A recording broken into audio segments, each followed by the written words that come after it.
This is problem 5-123. It's on page 263.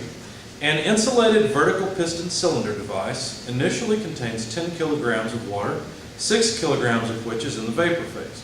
The mass of the piston is such that it maintains a constant pressure of 200 kilopascals inside the cylinder. Now steam at a half megapascal and 350 degrees Celsius is allowed to enter the cylinder from a supply line until all the liquid in the cylinder has vaporized. Determine A, the final temperature in the cylinder, and B, the mass of the steam that has entered. Okay. Let me make a sketch of this. This is an insulated piston cylinder device.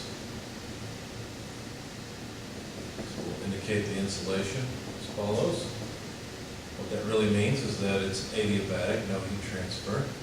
There is a supply line connected to this where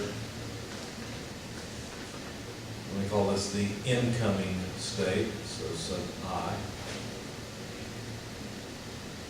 The pressure of the incoming stream is a half megapascal.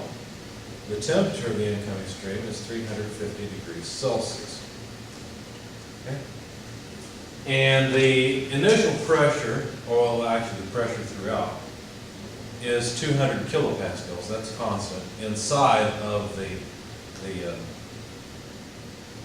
piston cylinder device, but the initial mass is 10 kilograms, of which, let's see, what are we told? I want to make sure I get this right. 6 kilograms is in the vapor phase of the 10 initially. So this is the, I don't know why I wrote it this way. Oh, I see.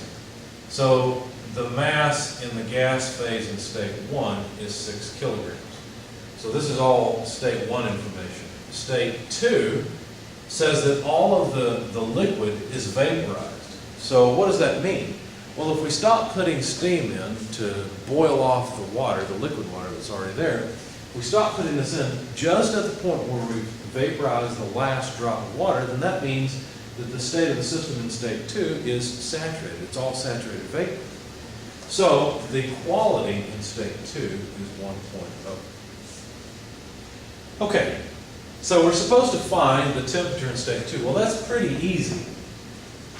If the pressure remains constant at 200 kilopascals, and notice we began with a saturated mixture, but we don't ever get out beyond the saturated states, out beyond saturated vapor, because that's where we stop. Well, then the temperature in state 2 is whatever it was in state 1. Whatever the saturation temperature is that goes with 200 kilopascals, that's the temperature in state 2. So that's easy. So that's 120.2 degrees Celsius. How about how much steam has to come in? That's essentially what they asked for was, let's see, let me find it again. Yeah, the mass of steam that has entered. So that's a little more difficult question.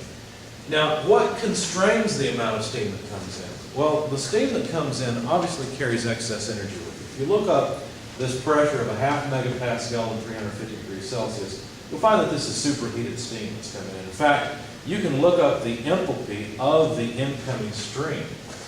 And in fact, when you do that, the enthalpy of the incoming stream, I've got it on my paper here somewhere. We'll just find it. Ah, here it is. 3168.1 kilojoules per kilogram.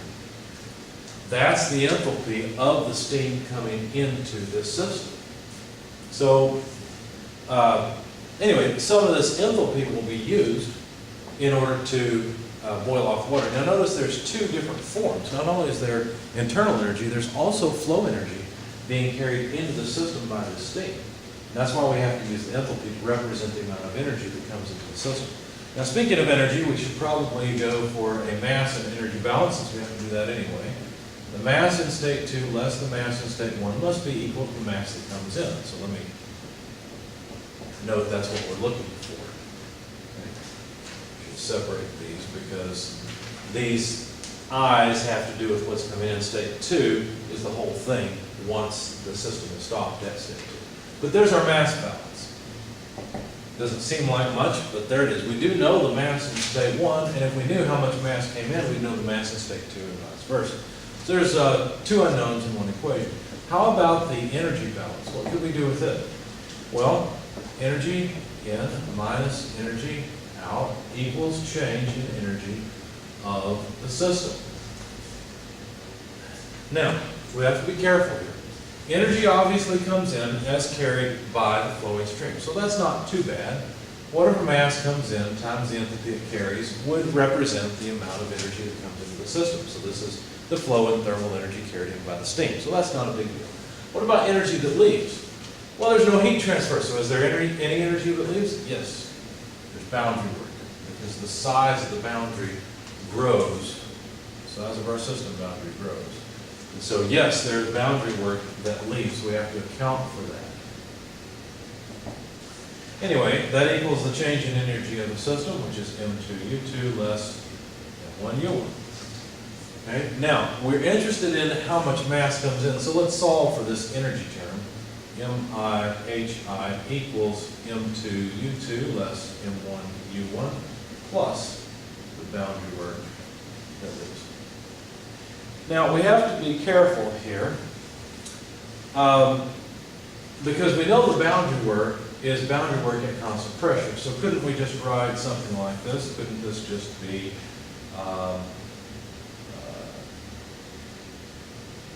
let me back up just a second. I may have some other notes I want to share with you.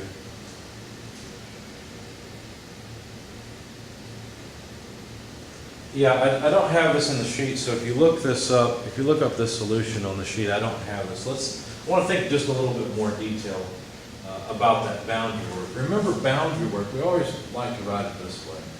Boundary work is the integral of P dV, and for a constant pressure process, I always just write it as P delta V. Now we know the pressure is constant regardless of what happens here. And of course the volume is a property of the system. So this we could simply write as P times V2 less V1. But notice that V2 could be written as M2 specific volume in state 2. Let's just distribute the pressure as well. And the volume in state 1 could be written as the mass in state 1 times the specific volume in state 1. Okay. And so do you see that really what we've got here, when we plug these things in for the boundary work, what we'll end up with is enthalpies on the right-hand side instead of internal energies. How does that happen? Well, let's see. Let me get rid of this intermediate step. M2U2, and from the boundary work, let's take this term. Okay? Let me write it as plus M2 P V2. You getting to see it? U2 and PV2 will form the enthalpy in state 2. So minus, let's continue, M1U1. We've also got minus, but now I'm going to put M1 first, PV1. Again, notice the internal energy and the pressure times specific volume work together to form the enthalpy. So we can simply write it this way. Factoring out M2, we have enthalpy in state 2 minus M1 H1. So it's that simple. And we really haven't done a whole lot with this yet, but there's the combination of the boundary work with the energy change. Now be careful about this. We're not saying that the system has enthalpy in state 1 or state 2. We're just saying this is a convenient way to combine the account balance change with the deposit. The account balance change with the withdrawal, with the boundary work coming out. The deposit's over here on the left-hand side. Okay, so we're just energy accountants, that's all we really are. Now, what do we have? Well, if we rearrange and substitute the mass in for M2 less M1, now we have an equation we can solve, because M2 less M1 times the enthalpy that comes in. How many unknowns do we have here? Well, we don't know the mass in state 2. And that's pretty much it. Well, how about the enthalpy in state 2 and state 1? We haven't written that down anywhere yet. Well, it's pretty easy. The enthalpy in state 1 would just be Hg at 200 kilopascals. And if you look up Hg at 200 kilopascals, it's 2706.3 kilojoules per kilogram. How about the enthalpy in state 1? Well, we could do that. All we need to do is take HF plus X1 HFG. Well, HF, let's see.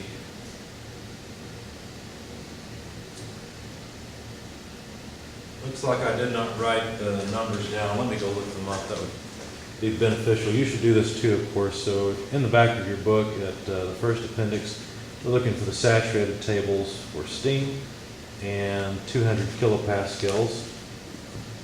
Okay, so 200 kilopascals, let's see. HF.